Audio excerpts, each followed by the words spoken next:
Yo, it's crazy right now, man. K100 Radio, you know what it is, man. Right now, you're listening to a live event coverage of the 2015 Diamond Awards. Welcome everybody to K100 Radio. We really appreciate it, man. I'm sitting down right now. You rocking out. You rocking to the tunes of the homie DJ Winn right here sitting beside me.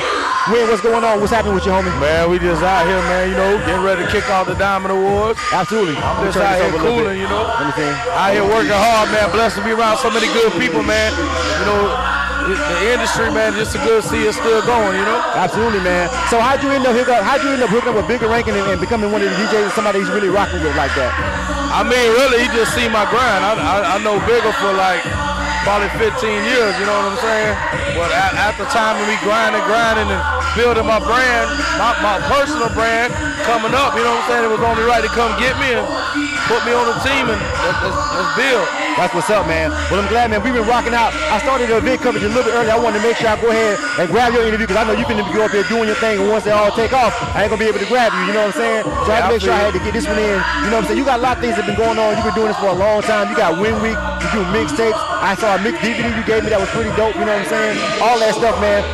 As far as the game, the DJ game, how much has it changed to you, man? And doing events like this with internet radio and everything, all the technology is kind of changing. Where do you think the future of DJing is going right now? Man, to be honest with you, it's crazy. You know, I've been DJing since '91. You know what I'm saying? Like, just to see where it came from then to now, it's just bananas to me. You know what I mean? I started out, you know, with vinyl turntables. You know what I'm saying? Technique 1200s. And, you know, carrying crates and records to the club and turning up. And back then, you know, it wasn't no Instagram, it wasn't no internet. You know what I mean? When the internet came in, it just changed the whole game. Like, well, you really don't have to be in another state necessarily all the time to be seen or heard, you know what I mean? Exactly. So I can only imagine what it's going to be in 5-10 years. It's like, it really just blows my mind, you know what I'm saying? So absolutely. Well, man, I know as far as like, what do you see when you come out to events like this, some of the young talent, you know, this has been a weekend event for me. It's been going on all week, but I've been here for the whole weekend. And you're seeing all these new artists, and everybody's got like a new song. Everybody's dropping music all the time. What do you think as far as you being a real record breaker about some of the new music that's coming out? And like, what path would you tell artists that they should take to become successful from a DJ's perspective? I mean, to be honest with you, man, invest in yourself, stay consistent, and make good music. You got to make a hit record. You don't got to go out there and sound like everybody else, though. Don't, you know what I mean? Everybody, like, follows the trend. Try to be the new trend. You know, if you one of the few coming out in the new trend, you'll be huge successful. Right. A lot of people follow the trend, and some people make it through and some people don't, man. I would just say, you know, hone your craft. Like, just keep sticking to it. Just keep trying to come up with new stuff. And really, like, there's no secret to the game to me. Like, consistent. You know what I mean? Like, you ain't got to have a whole bunch of money. You just got to have some now money. As you go along, you keep pushing and pushing and pushing and pushing, man. You know? Absolutely. I think consistency, because people can drop a banger, but then they fall off because they don't back it up or go out and perform or whatever, or come up with some new material. And then sometimes artists can drop too much music, like every other day you got a new song, a new single. So I think a lot of artists make the mistake of abandoning their single too early. You know what I'm saying? Because just because you didn't blow up and you become a star in 6 months, oh, that song is whack now, you on to the next one. I'm like, it takes a long time. You see that for me, as a radio station, it's broadcast. I have an artist send me a single, and then he pushed it for like 2 months. And then right back in my inbox, yo, the brand new single, yo, we want to switch that other joint out. I'm like, but that joint was tight. Like, you didn't even give it a chance. And I'm like, it's only been 2 months. And I know I've never heard no mainstream radio or nothing yet. So it's not even, I mean, I don't think a lot of artists realize some shit you hear on the radio was made 3-4 years ago sometimes. That's how long it was made that long ago. Then they had to get the situation. Then it got pushed. They don't understand that. But I see a lot of them abandoning the song too early, man. Like, 6 months is not enough time to push a record. Even when you got a budget, it may take longer. You know what I'm saying? I mean, you got to give a record a chance, and make sure when you come out the gate, you feel comfortable in pushing that record. So like you say, some people don't have patience. They put it out there a month later, it ain't doing nothing. They feel like, oh, I need to come with another one. You know what I'm saying? Like, I look at it this way. There's no one right way to push a record. There's no guarantee. Anybody can make it. I feel like when it's your time, it's your time. Right. There's lanes and ways that you got to go to do it. but it's never one correct, exactly one right path. Just my thing is stay consistent, believe in yourself, make a single that you believe in, test market that single.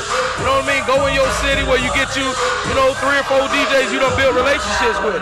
Let them play it in the club. You know what I mean? And see what it's doing. See if it'll pick up. You know what I mean? We can sit there and talk about this all day. It's like one thing about me that I feel like I want to bring to the business is educating young artists on how to do what you're talking about doing. Right. I don't think people educate people enough. I think it's so much on style and jewelry and being famous and all that. I think people leave out the side of educating people on how to do stuff properly, and I just want to bring that to the game. You know what I'm saying? Exactly. And you said one thing that's real key, and I'm going to hold you too much longer, but you said something that a lot of people don't understand. Building a relationship with the DJ. You feel me? Not just coming up and just having, whether it be money or however you feel like you should do it. How does the artist build a relationship with you? Like, what is it that'll make you fuck with an artist besides the music, just building a relationship? With me personally, I gotta see them working. Okay. I mean, they really gotta be working. They really gotta be working like consistent. Like, I'm in Jacksonville. If I see you in Jacksonville working, I'm be like, okay, he working. I go to Memphis, Tennessee, I see you in there, you working. I go to Dallas, I see you out there working. Like, it's gonna make me take interest. Like, okay, what is this? You know what I mean? Right, like, you grinding. Like, because at the end of the day, it's so many good artists. There's so many of them. I mean, tons of people come out every day, every week. So now it's just not about having good music. It's about having a good grind with good music. And the people that's grinding the most, they're the ones that I like to build with because I know they want it. I've been doing this 20 years. I don't want to waste my time putting time into somebody who's only going to do it temporary.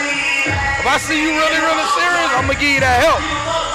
Exactly. Well, thank you for sitting down and chopping it up with us, man. I know you got to handle your business and everything over here and get everything. Go ahead and get everything set up, man. But I want to make sure I grabbed you. You know what I'm saying? We're going to throw this up. We gave us some real game. We're going to throw this on the live stream and on the YouTube page so people can go back and hear from a real record breaker. You know what I'm saying? I appreciate it, man. Hey, to you. It's a blessing, man. For real, like a blessing to even have you out here doing this. Not a lot of people out here doing this, man. Salute K100 Radio. Y'all be sure to go check it out, man. And follow me, man. DJ Winn 727 on Instagram, man. I'm out here working. Let's do it. You know what it is, man. Hit him up, DJ Winn 727. You know what it is. K1's Radio, man. We live right here at the Diamond Awards. We're going to turn it back over to the DJs in a minute. We just not starting. This is the first one tonight. Don't leave the live stream page. As we go live with interviews, we're going to pull the stream back up and you're going to check out, we're going to talk to everybody, some of the winners and everything, man, the people in the grinders and everything, man. So it's going to be crazy, man. So don't leave the broadcast. That's going to keep going. And definitely check out the live stream, man. K1's Radio, man. DJ Winn, you know what it is.